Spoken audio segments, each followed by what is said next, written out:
अस्सलाम वालेकुम वरहमतुल्लाहि वबरकातुहू। उम्मीद है कि आप सब खैर वाफियत से होंगे।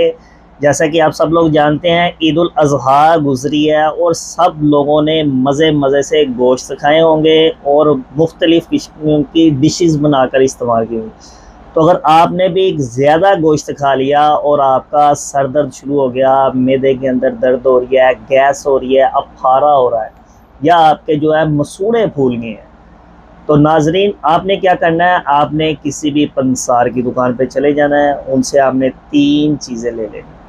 तीनों चीज़ें लेकर आपने अच्छी तरह हमदस्ते की मदद से या ब्लेंडर की मदद से उन्हें पाउडर बना लेना।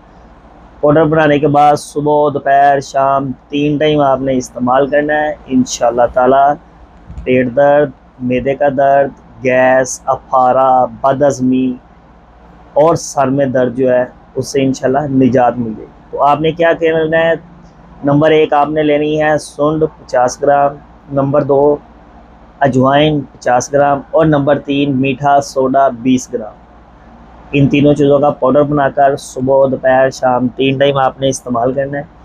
इसके अलावा वो लोग जो मसूड़ों और गोश्त खाने की वजह से मसूड़े फूल जाते हैं, इसी पाउडर का मंजन कर लें। सुबह शाम दो टाइम मंजन करें, इंशाल्लाह जो मसूड़े फूल रहे हैं वो भी ठीक हो जाएंगे। जज़ाकुमुल्लाह खैर।